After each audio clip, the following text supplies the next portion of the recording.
Given the strengthening macroeconomic fundamentals, we see a massive opportunity to spread over our wings across B2B as well as B2C categories by leveraging on our strong brand equity and increased consumer affinity for our product.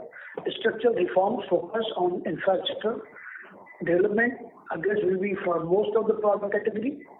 We are also the process of building bodycap of future.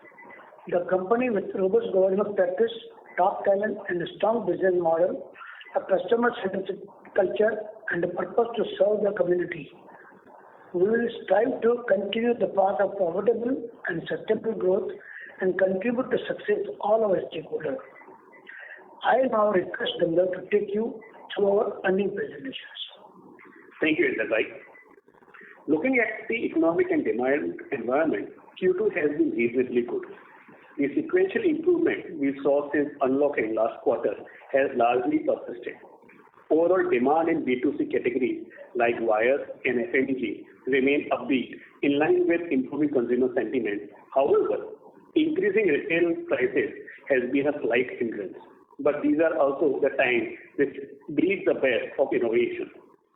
Our cables business is seeing higher competitive intensity as the demand environment, though improving, continues to remain a bit suboptimal.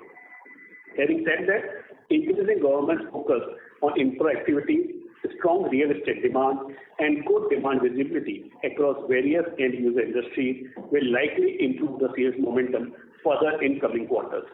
We have noted relatively better levels of new capex announcements in past 3 quarters, more so from the private side. As these projects come under execution phase, we do expect it to provide a lift to cable and wires demand. Also, we are quite optimistic about structural reforms like the recent Gati Shakti National Master Plan or National Infrastructure Pipeline, revamped distribution sector scheme, etc. We believe it is likely to create a very conducive environment for infra activity over the medium term. Inflation is a word we have been hearing quite often of lately, and rightly so because we have seen unprecedented levels of commodity price volatility in the recent past. Most of our key raw materials like copper, aluminum, and PVC still continue to trend up. While it is difficult to provide an outlook on inflation, we are certainly prepared with what we can do and what is in our control. We are trying to cut a fine balance between managing profitability and customer affordability. But overall, for this year, we believe our main priority will be aggressive market share gains as against margin improvement. This will also be supported by our new growth initiatives in Project Leap. Moving on to presentation with slide 4. For the quarter ended 30th September 2021, our consolidated revenue grew by 48% year-on-year. On quarter-on-quarter basis, our consolidated revenue grew by 66%, while to compare it with pre-pandemic Q2, we have realized a 40% growth. Perhaps it is the highest Q2 number we have ever recorded and even higher than March total, which typically tends to be seasonally advantaged.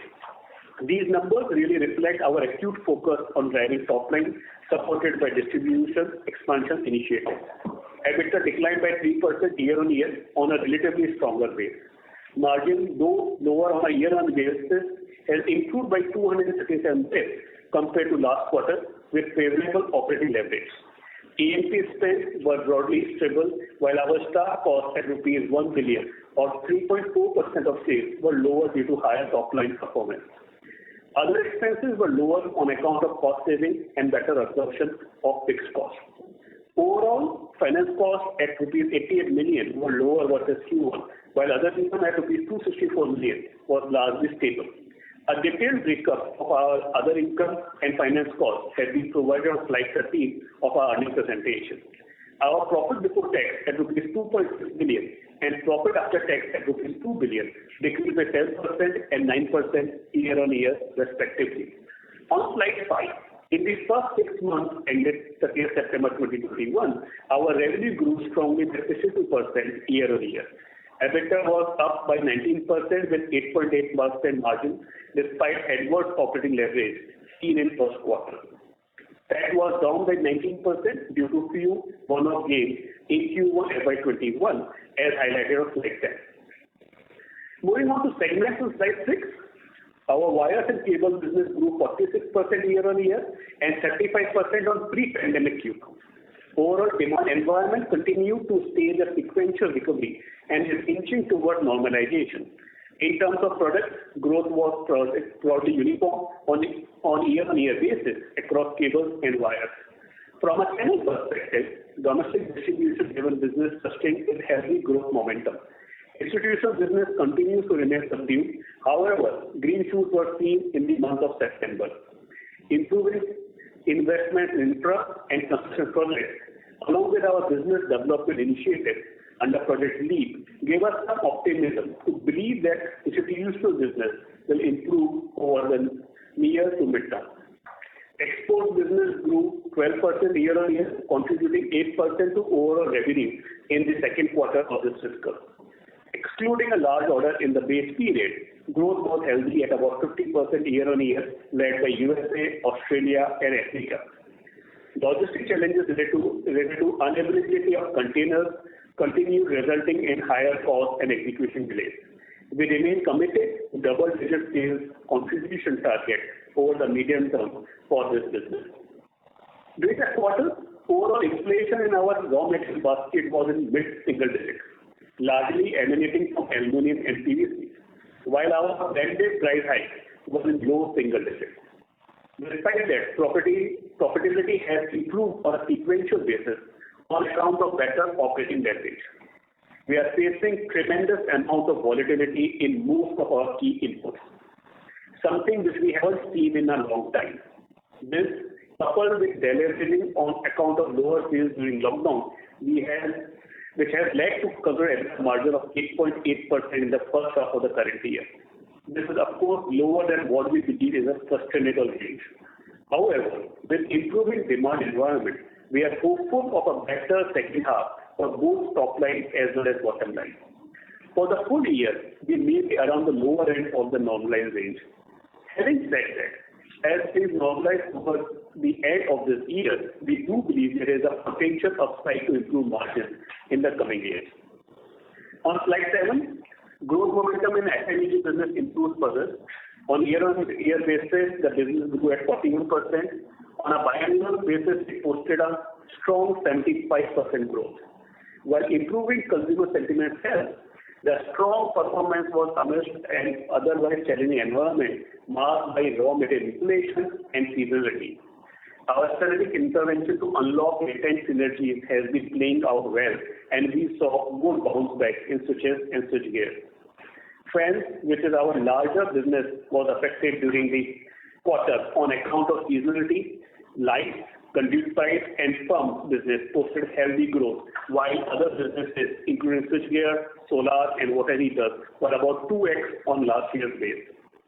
Customer centricity and proactively engaging with influencers remain an important focal point to drive long-term saliency of projects of Polycab brand. CRM tools are being augmented to increase GTM efficiency, improve data analytical capabilities, and drive meaningful innovation in the market.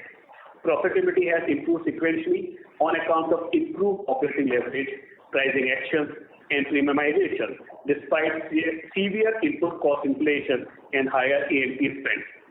On slide 8, other segments which largely comprise of our strategic EPC business witnessed a 37% year-on-year increase in revenue to rupees 796 million. EBIT stood at rupees 145 million, up by 58% on a year-on-year basis. The copper segment, as disclosed in financial results, largely reflects Ryker Base, which is our wholly owned subsidiary. While the revenue grew by 83% year-on-year, the utilization levels of our Ryker plant continues to remain relatively low, as the capacity is higher than our internal consumption. Having said that, we'll continue to explore various options in terms of increasing external sales, strategic partnerships, etc., to optimize production costs and improve operational efficiency, and thereby improving our returns. On the balance sheet side, our fundamentals continue to remain strong. Net cash position has increased sequentially to rupees 8.7 billion. Debt to equity ratio is comfortable at 0.05x. Working capital days have improved compared to March and June. We will continue to calibrate this going forward. On slide 16 and 17, we have introduced Project LEAP in our Q4 results around mid-May and are happy to share some more progress updates today.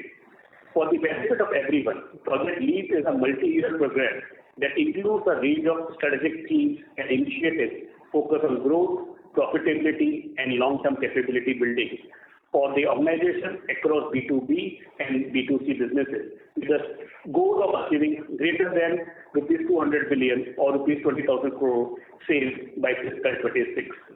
We have partnered with Global Management Consulting from BCG, who will help us drive this transformation.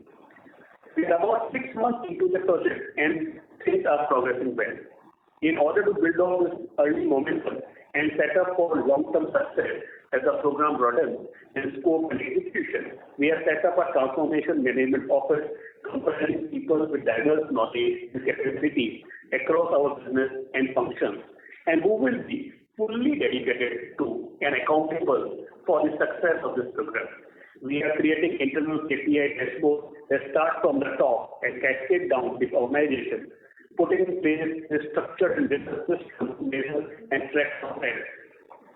It allows us to provide you with regular updates on actual performance of the program initiatives versus our targets. This will also enable us to be agile as we execute, continuously measuring impact, evaluating performance, and innovating early as and when appropriate. So while we are still in the very early stage of the program and a number of things are in planning stage, we have launched execution of key work streams and are already seeing events being realized that put us in a strong position for the months ahead. We are excited to share some specific details on some key themes of the transformation program and our progress to date as follows. Firstly, on organization structure, we have identified a set of mission-critical organizational enablers that will be core to successfully executing these initiatives and delivering our goals over the long term. One of them is recruiting and retaining best-in-class talent. We have recently hired for several senior positions in digital, supply chain, HR, and businesses. We are delighted to have Vivek on board as Deputy Managing Director. He is an industry veteran with over 35 years of this corporate experience and extensive knowledge spanning across consumer, electrical, and durable sectors. We also have Vipul Agrawal joining us as Executive Vice President, Supply Chain. We are excited to have these new members of the team on board to help drive this exciting upcoming journey for Polycab and extend our good wishes to them. To sum it, we have started investing and aligning our organization structure, which will enable us to realize our aspirations with robust governance and clear accountabilities. The second area is go-to-market. We are currently conducting a nationwide reach analysis, having already mapped over 600 districts to identify gaps and potential opportunities to expand our distribution reach and drive growth for our business. Distributors and dealers are being appointed in new towns as we significantly step up the pedal, expanding our distribution infrastructure. For example, in our wires business, if we just look at the last 3 months versus the second half of the last year, the average pace of new dealers and retailers addition every month has doubled. But we are not just focusing on a numeric increase in distribution. We are also putting in a lot of effort and building capabilities and that will change the way we use to operate. We are doing this by focusing on secondary sales rather than conventional primary sales driven approach. At this point, despite being a distributor-driven sales model, we have reached a stage where we are able to track over 60% of secondary sales in B2C business and nearly 40% in B2B business. We are also strategically reorganizing sales teams in every cluster as well as bolstering them with new business development support teams in order to improve our connect with end users and know the customer's needs better. This will certainly provide long-term tangible benefits as we incorporate a customer-centric approach throughout this hierarchy. Our dealers and distributors are one of the crucial enablers of our growth. We have always believed in going together and for multi-generations. Along these lines, we have now created a robust process framework that will help us identify the right partnership with common goals.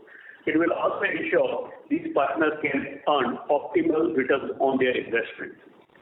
Third priority is portfolio optimization.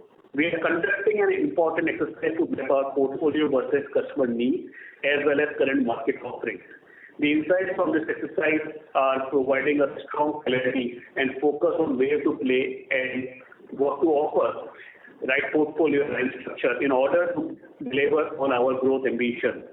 We have identified several white spaces in the economy segment that need to be addressed.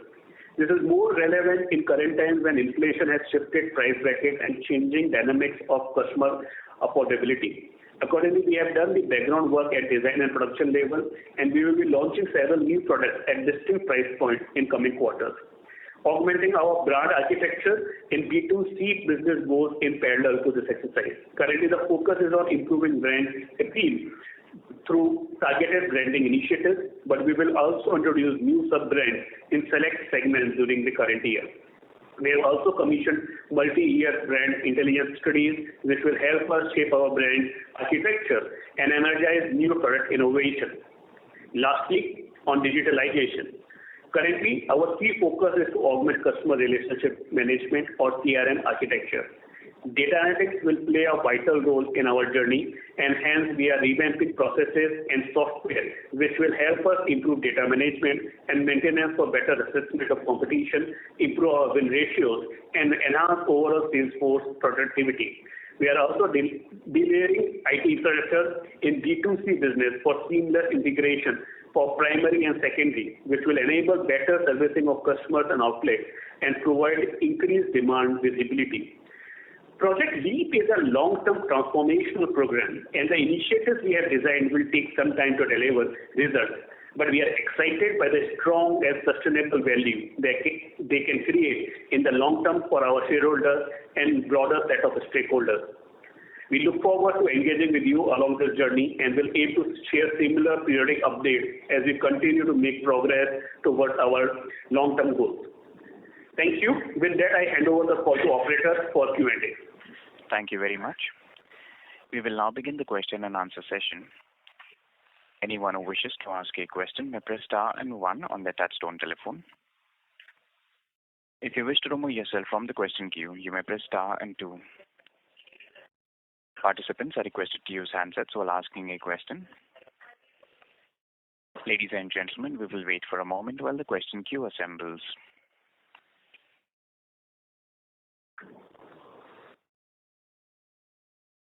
The first question is from the line of Ravi Swaminathan from Spark Capital. Please go ahead. Hi, sir. Good afternoon. Thanks for taking my question.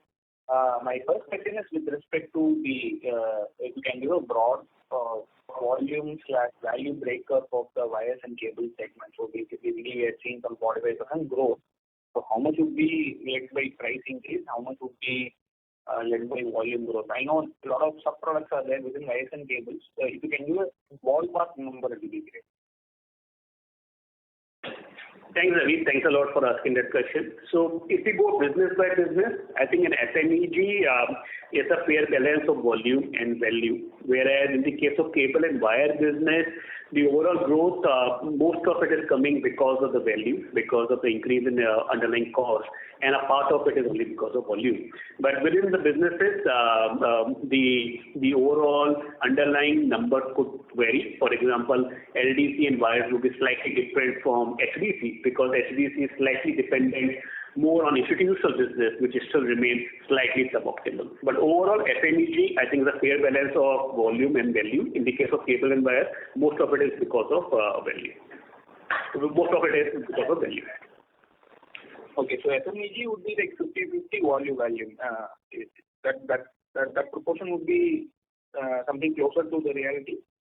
Yeah, it would differ from business to business, but broadly, yes, that would be the range. Sure, sir, sure. And the second question is, I mean, copper prices continue to climb up over the past few days also or weeks. So just wanted your sense as to what kind of margins, EBITDA margins that we might settle at for this year, given the fact that commodity pressures are not relenting. So, is there any chance of going back to 13% margins which we had done last couple of years, or we are likely to settle somewhere between this quarter's margins and the 13% band? You're absolutely correct, Ravi. Traditionally, in cable and wire business, we have seen an EBITDA range of between 11% to 13%. As of now, considering the input cost pressure, it seems that we would probably exit towards the lower end of this particular range as far as this fiscal is concerned. But over the mid-term to long term, we believe that cable and wire margins will bounce back. Having said that, in FMEG, any which way things are improving. In the last quarter, FMEG recorded a loss. In the current quarter, FMEG has done almost 5% of EBIT, and we believe that as we progress, we would be able to further improve on FMEG EBIT and EBITDA margin.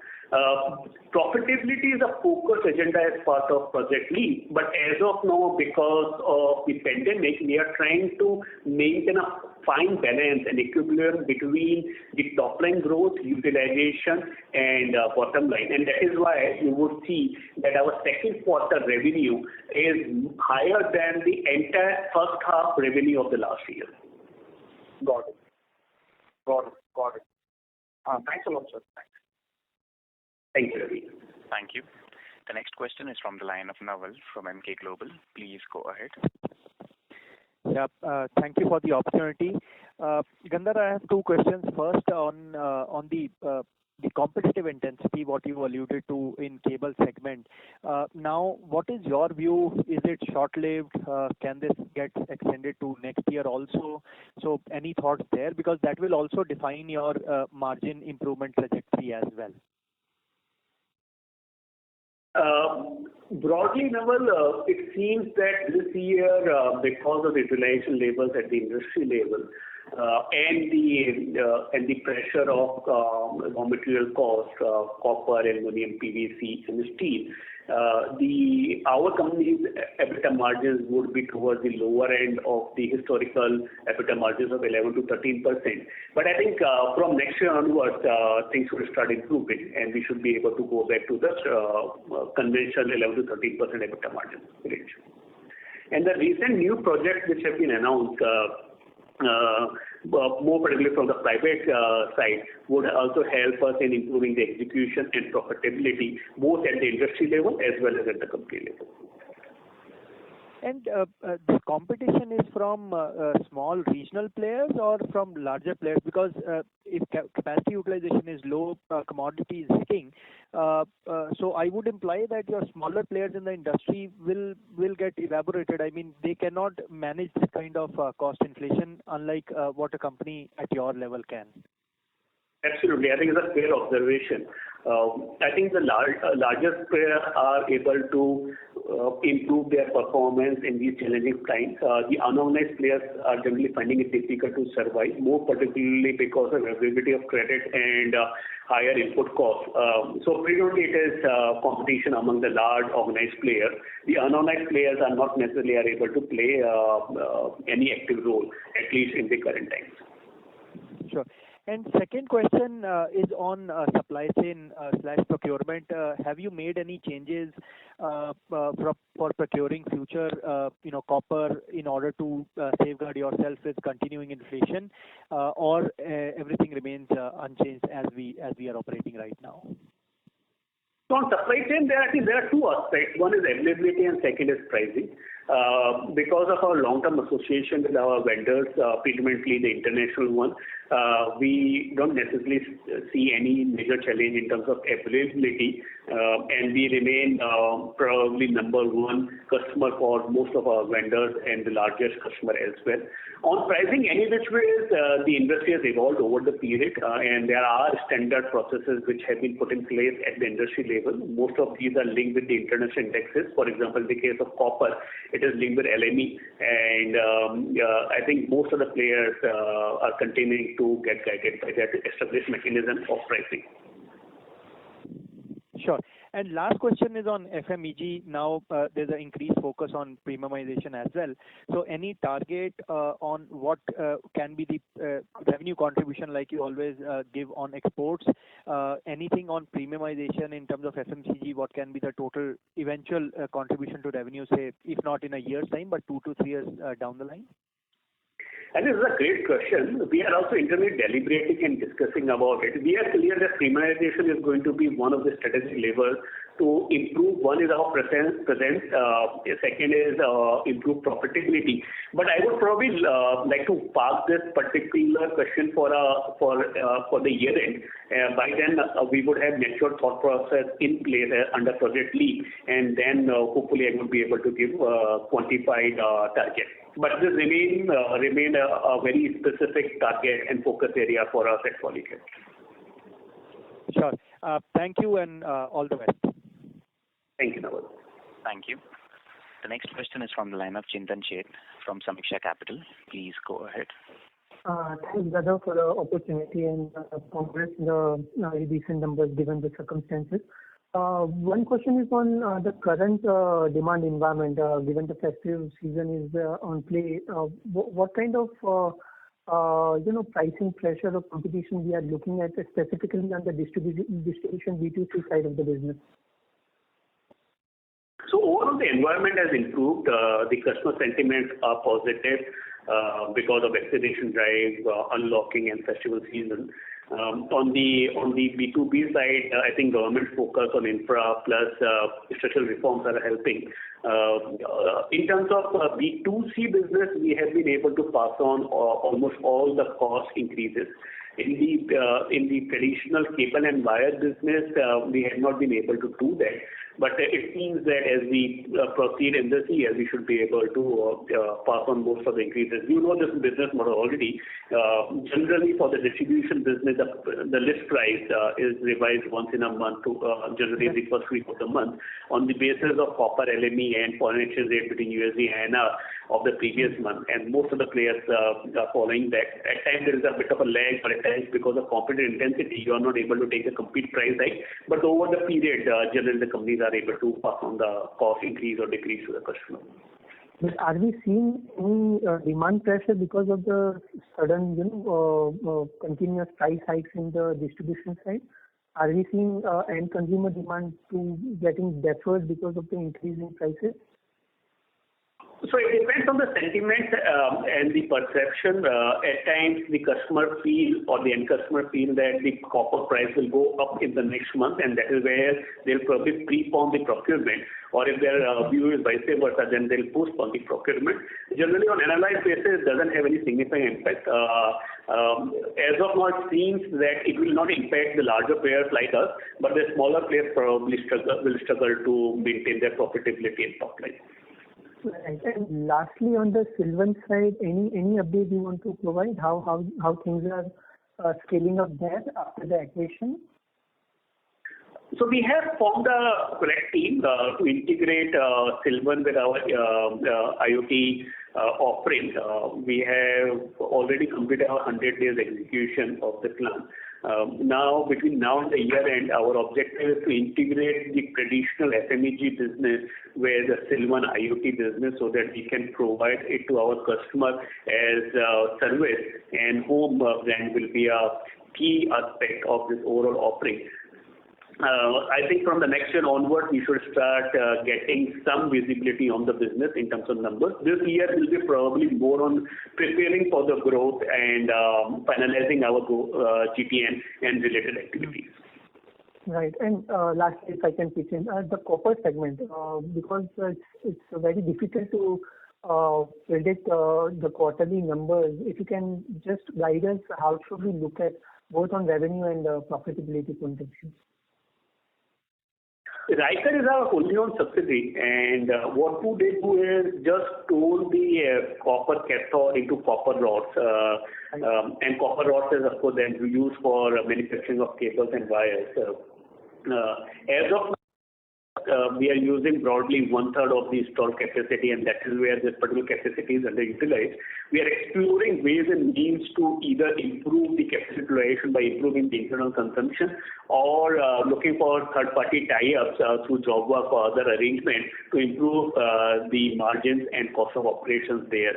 And we should look at it as like a natural extension of our cable and wire business, where instead of procuring copper rods, we have decided to procure copper cathodes, and we are trying to convert it in-house. Right. Right. But no broad guidance. How should we look at for the full year in terms of run rate on revenue side?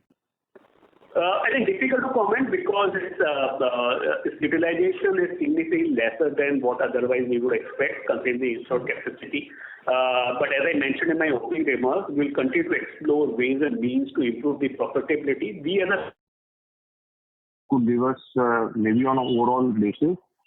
And usually in our past instructions or communications, we have always mentioned that the copper and the pricing is back to back. So just wanted to reassess, why this 600-700 basis point of deviation. And is it that we need to take another 7% price hike to offset it, or where are we on that cost curve vis-a-vis the price curve? Thank you. Thanks a lot for asking this and highlighting. As I mentioned in my opening remarks, at the product cost basket level, the increase in raw material cost between Q2 vis-a-vis Q1 is in mid-single digit. The price hike which we have been able to take is in lower single digit. And that is where you would see the contribution contraction between Q2 and Q1. Q2 of last year, we were sitting at a better base, and that is where it was slightly different set of numbers. But the other thing which I would like to highlight is copper and forex is what is generally considered at the industry level as well as at the company level for the purpose of revising the list price. But this time around, since last few months, we have seen price hikes across or cost increases across all the commodities. So, for example, you take steel, aluminum, PVC, and that is where it becomes a bit of a difficult thing to increase prices on account of all increases in key raw material. The other thing is we have to balance what is called top line and bottom line utilization, and that is where strategically we are trying to maintain an equilibrium between the three. If you see last year's first half revenue, it is lesser than the second quarter of this year's revenue, and that is where we are trying to manage the two.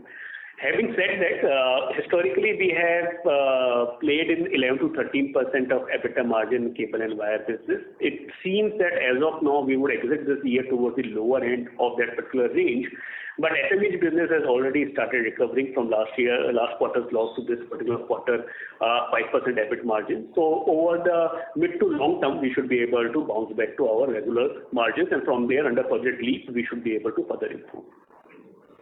Okay, so just clarifying here, which means if it was for copper, it is usually back to back and there is not much of a lag in your opinion. But because the inflation is flowing through other materials as well, we are seeing this gap between the price increases and the cost increases. Is that the assessment? Yeah, that's the correct understanding for the second quarter. Okay. Is there any inventory loss in the quarter by any chance, which also takes up the gross margin, brings down the gross margin number by any chance? No, because as you know this business already, when you procure copper, that is the way, at that stage you don't price the inventory. So there is no price risk which you carry when you have any inventory which is there in your system. Okay. Thank you very much and all the best. Thank you. Thank you very much. Thank you.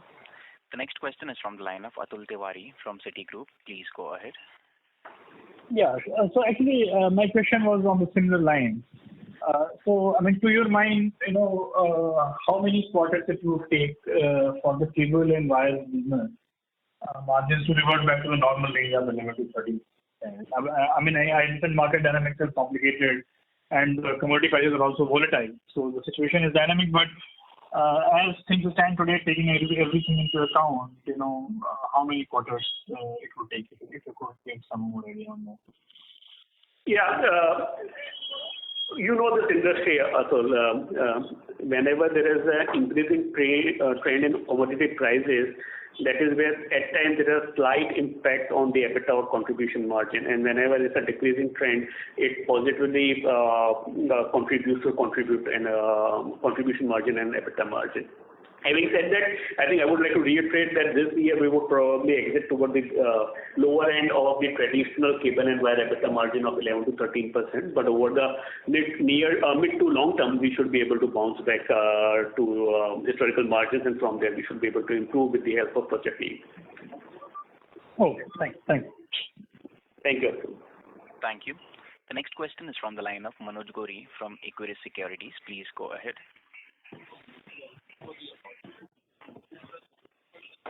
Mr. Gori, your line is in talk mode. Kindly go ahead with your question, please.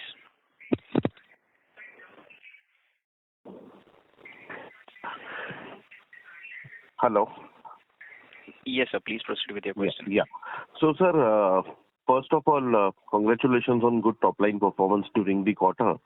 Secondly, if you look at what I'm trying to understand is what's happening on the cable side. And obviously, in the opening remarks, you sounded very optimistic on the mid to long-term growth prospects. But when do you see the demand to normalize in volume terms, and how do we see from next 3 to 4 quarters point of view?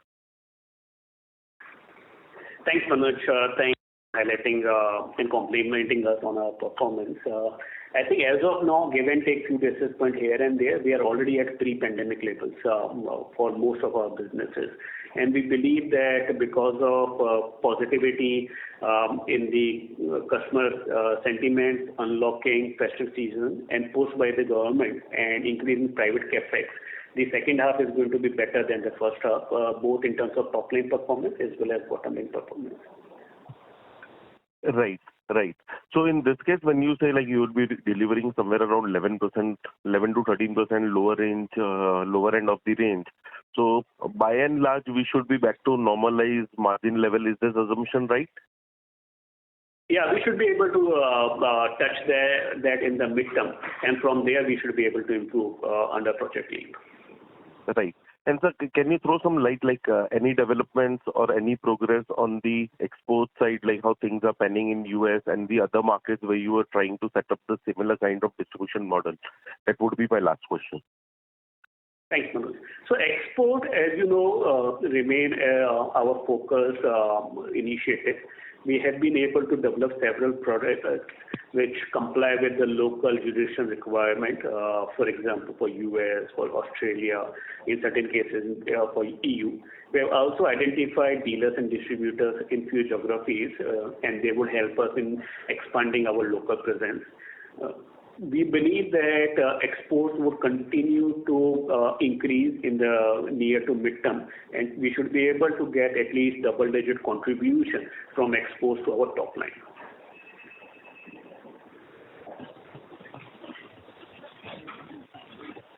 Thank you. The next question is from the line of Charanjit Singh from DSP Mutual Fund. Please go ahead. Hello, sir. Good afternoon. So my question is, in terms of the price hikes versus the market, how much there has been a gap? What we have taken a price hike in cables and wire segment versus what Street would have taken. And in terms of you also touched on the competitive intensity. If you can touch upon the market share, what it is right now, and this competition we are facing is from what kind of players which has risen up. That's my first question. Great. Thanks, Charanjit. So on the market share, we believe we would have gained market share, but I think to assess it in a quantified manner, I think we should wait till the year end, because that is when we'll have visibility of data of all the large players. On the pricing, as I explained to other participants, at the input cost level, if we see the product portfolio, I think the cost increased by mid-single digit, and we have been able to take price hike in lower single digit, and that is where there is a contraction in contribution margin. This is because we wanted to balance top line growth, utilization, as well as bottom line. And as a result of which, our second quarter top line is greater than the top line of the first half of the last fiscal. And it seems as of now that we should be able to have significantly better second half than the first half in terms of top line performance as well as bottom line performance.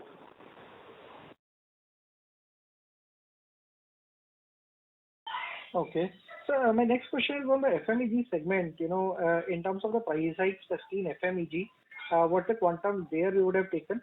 And secondly, in terms of scale up in the fans category. Sorry, Charanjit, operator, I think we lost Charanjit. Mr. Singh, if you can please repeat your question. Hello, can you hear me, sir? Yeah, please go ahead. I would just request you to please repeat your query. Sure. Yeah. So on the FMEG segment, if you can highlight, what are the price hikes you have taken on that front in different categories? And in terms of our now capability of, new manufacturing plant for fans coming up, how that can help us scale up in the fans market, maybe especially catering to the southern market. Yeah. So in the case of FMEG, we have been able to increase our prices in line with increase in the input cost, and partly we got benefit from operational efficiencies which we have unlocked as part of Project LEAP as well as Project Udaan. The new capacity which is expected to commission in the current year would help us in improving our reach. We firmly believe that we can be top 3 player in the fan business, and that is where this new facility will help us in getting into the top 3 position. Okay. So just lastly, on this 20,000 crores of target by FY26, if you can just, give us a little bit more granular picture into, what is our expectation on domestic. And I think exports is also one of the very important pillar for this growth. So what's the kind of scale up which we are looking in exports, and how we are, preparing ourselves for that export opportunity? Yeah, so it's a great question, Charanjit. Thanks for asking. I think other participants would also have similar thoughts. And these are early days. We have a broad roadmap for 20,000 crore rupees available as of now, but what we are trying to do now is challenge that internally and ensure that all the teams at the corporate level as well as the business level are totally aligned. I think there are a few product categories where we don't necessarily have significant presence. To illustrate, say for example, spatial cables or import substitutes or EHV, where we can see exponential growth. And there are a few product categories where we would see better than industry growth. But if you are okay, Ranjit, I will probably pass this question for the year end, and then we'll come back to you and give you more granular information. Okay, no problem, Gandharv. Thanks for taking my questions. Thank you very much. Thank you. The next question is from the line of Abhishek Puri from Axis Capital. Please go ahead. Yes, sir. Thank you for the opportunity. Just wanted to ask regarding this 200 billion, revenue target. How much could be the contribution you're looking from FMEG, if you can specifically mention that? And secondly, you have actually delivered industry-leading growth in FMEG as well as in cables and wires over the last 2 years, if you see that as well, not only 1 year growth. But the margin performance has been weaker than peers. So are we taking a strategic approach of, focusing more on growth and gaining market share currently, and then, using the operating leverage in future to bounce back on profitability? What is the approach? Has there been a change in approach for us? Yeah. As far as FMEG contribution to a top line target of 20,000 crore is concerned, I think broadly the B2C business is a priority. We ventured into FMEG business almost 5-7 years back, and we have already delivered industry leading growth both at the top line level as well as at the bottom line level, and we believe that we would be able to further unlock value there. As I mentioned, Charanjit, please give us time till the year end, and we would like to then give you more granular information in terms of the breakup of 20,000 crore rupees. On the profitability, I think what we're trying to do in the current year particularly is maintain a fine balance between the top line, utilization, and bottom line. As far as midterm outlook is concerned, we believe we would be able to go back to traditional historical 11 to 13% cable and wire EBITDA margin. And in the case of FMEG, we should be able to further unlock the value. And I think by fiscal 26, we should be able to reach to 10-12% type of margin in FMEG business.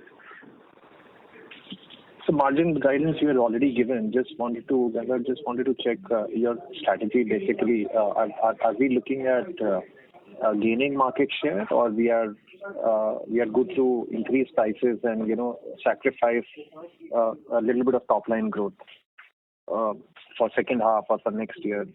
How are we thinking about it? Over the midterm, the objective is to ensure that we get industry-leading growth while maintaining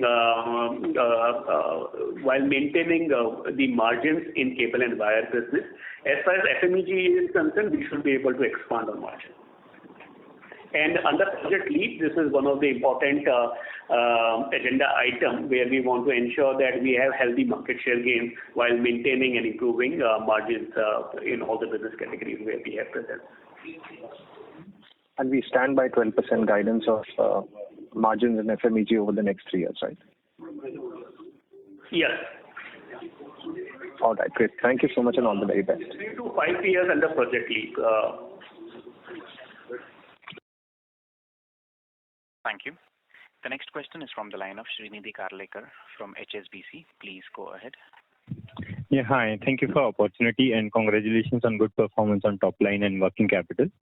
Gandharv, I just have one clarification question. In terms of margins, are you guiding that the full year FY22 company should be able to meet lower end of EBITDA margin guidance of 11 to 13%, and which itself imply kind of a 12 to 13% margin in H2? Just clarification on that. So the guidance is for the second half that we should be on the lower end of the margin. It's quite possible the aggregated 12 months number is slightly lower than this. But these are interesting times. We will try our level best to improve on margins. But as of now, if we were to give guidance, my guidance is that second half we would be more towards the lower end of the margin. Fair enough. And midterm guidance doesn't change at all, right? Whatever you endeavor under your long-term planning as well as short-term, that doesn't change with what commodities have changed, right? Yes, absolutely. Okay. And Gandharv, last one, if I may, there's a very good improvement on inventory. Just want to know, is it a structural improvement that you wanted to do, or is it just that the growth at the latter end of the quarter surprised and that's why it is lower than optimum? How should one read that? It just appears like a very good improvement on inventory side. Is it something we targeted, or is it just an outcome of a growth latter half of the quarter? Yeah? Inventory is a focus agenda, and we are trying to optimize. We have to do two things. One is we have to ensure that for the purpose of growth, our channel partners are able to get our supplies almost immediately, and that is where we have to maintain finished goods inventory at the right places across the country, whether it's depot or regional warehouse or the manufacturing location. The second aspect of it is optimize so that our inventory carrying cost can be reduced or it can be within the acceptable norms. And this is what we are trying to do throughout the year. Recently, we have strengthened the team. We have hired resources from leading companies in our supply chain. And we believe that there is a scope for improvement on inventory, more particularly on RM and semi-finished goods level. As far as finished goods are concerned, we'll probably have to continue to carry inventory to ensure that we are able to meet our expectation in terms of availability. And this is the result which you can see in the second quarter, where the inventory levels are significantly reduced from the first quarter. Yeah, great. And Gandharv, is it fair to say that relatively higher inventory on the raw material as well as semi-finished goods is in a way cause of relatively higher volatility on margin? Is that fair to say? If your raw material and semi-finished good inventory comes down with your targeted programs, is it fair to assume that your probability your margin would be less volatile? So generally speaking, there is no correlation between the two because as you know, this industry, the commodity is procured at provisional price and it doesn't have any P&L implication. Whenever you price the inventory, and generally you do that when you have visibility on the selling price, it becomes a pass-through, and that is why inventory levels at RM or SFG level has generally no bearing on the profitability or contribution of that particular period. Fair enough. Thank you, Gandharv, and all the very best. Thank you very much. Thank you. The next question is from the line of Rahul Agarwal from InCred Capital. Please go ahead. Yeah, hi. Good afternoon, Gandharv and team. Just a couple of questions. Firstly, under the FMEG, what feedback we are getting and collecting information from other companies that entry-level competition under FMEG has increased, and generally premium has done better. That demand is quite steady, but the entry-level competition under fans and FMEG categories are quite high. Would you agree to this? And what's your analysis of competition behavior? And going ahead, does it really impact our own new product launches here? That's first question. So this is true for all the businesses, particularly immediately after the pandemic, because most of the businesses are trying to balance utilization, top line and bottom line. We have seen in few pockets there that the competitive intensity has gone up, including in FMEG businesses. But you would have noticed that in the second quarter we have been able to improve on margins, and we are maintaining our pricing points. Premiumization will probably help us in improving our performance, but we want to, from the customer's point of view, we want to provide a better product at a price which is competitive. Got it. So essentially, in terms of FMEG margins, it will still continue to go up, right? Even though the competition on entry level is higher. Yes. Okay, got it. And secondly, any update on the channel financing for cable and wire and FMEG sectors? How is that progressing, and what are your targets for this year, next year? Thank you. In cable and wire, we are hovering between 60 to 70%. This can slightly go up. As far as FMEG is concerned, we are, depending on the business, we are between early 30s to late 30s, and we can take it up at least to 50%. And we are hoping that we should be able to do that at the end of the current fiscal. Okay, perfect. All the best. Thank you so much for answering my questions. Thank you, Rahul. Thank you. The next question is from the line of Venkat from 3 Sigma Financials. Please go ahead. Thanks for taking my question, and congratulations on good set of numbers in a challenging time. The first question I wanted to ask is, are we having e-commerce sales? And if we are having e-commerce sales, are the margins very different? We don't have traditional e-commerce presence as of now. So, for example, we have the online e-commerce players. Through that, we don't have any significant presence. We have taken some baby steps in last 10-12 weeks, but it will take a while to reach to a level which is acceptable from a brand and a company like us. But having said that, in our traditional cable and wire business, 70 to 80% of our dealers and distributors place orders through our dedicated app, and to that extent we have online channel available for them.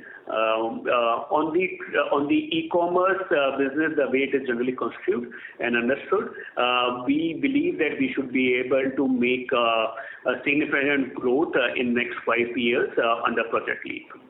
And I was looking more from FMEG actually. Yes.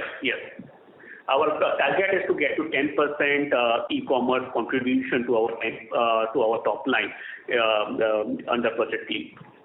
And you are absolutely right that it has more meaning associated with B2C business, and that is where in the past not necessarily have taken adequate amount of steps, but in last few months we have done a bit of work. We have hired resources with right set of talent. We have invested on technology and having the right sort of IT enablers, and we expect that from next year onward we should be able to get some results out of it which are meaningful.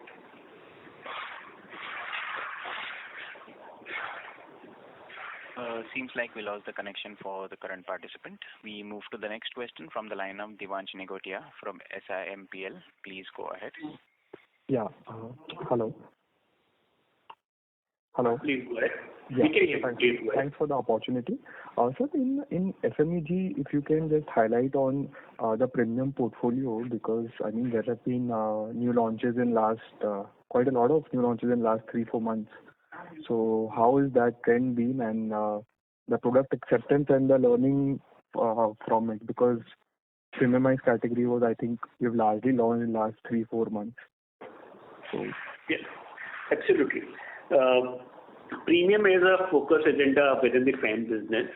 As I mentioned to one of the participants, that by end of this year we should be able to give you a target number of premium business contribution to FMEG business. But if I were to want to get more color to you, within fan, I think we are in 20s or just about 30s as far as premium contribution is concerned, which can go up. The recent acquisition in the form of Silvan and launch of Home would help us in improving premiumization. And as the last participant was inquiring about e-commerce, e-com will also help us in improving premiumization. So as of now, there are some products where we have good presence, but I think as we go along, we should be able to improve on premiumization across all the B2C categories. Okay. And in case of fans, I mean, I just wanted to reclarify, the new capacity was supposed to come up. So in that case, the margins, the target margin that we've guided for 10% in FY26, isn't it too conservative? Or if you can just throw some light there. Yeah, so fan capacity will be operational in the current fiscal, in the second half of this year. And as far as margins are concerned, the guidance is that we should be able to touch almost 10-12% in 5 years from now. And that is where you would have seen that the second quarter of this year, our EBIT margins are significantly better than the first quarter. Okay. And directionally, if you can just throw light on other FMEG products other than fans, how things have been in lights and smaller products like appliances and pumps also. So across all business categories, we have been able to record a decent amount of growth. Fan was slightly impacted because of seasonality, but light, conduit pipes and pumps recorded a healthy growth. And if I talk about the smaller businesses, for example, switchgear, solar and water heater, they were almost 2x of the last year's base. Okay. Thanks a lot, sir. Thank you very much. Thank you. The next question is from the line of Sandeep Jain from Aditya Birla Capital. Please go ahead.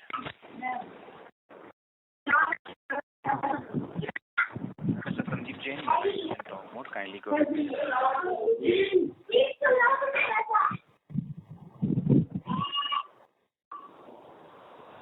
Mr. Jain, please proceed with your question.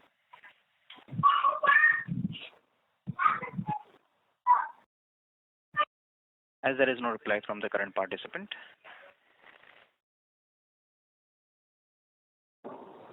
Thank you. I now hand the conference over to the management for their closing comments. Thank you for taking out time and attending this call. In case if you have any follow-up questions, please feel free to reach out to us at investors.relations@polycab.com. We would be pleased to attend your question and provide you additional clarification and input. With that note, wish you a very happy Diwali and please stay safe and healthy. Thank you. Bye-bye. Thank you. Ladies and gentlemen, on behalf of Polycab India, that concludes this conference. Thank you all for joining us, and you may now disconnect your lines.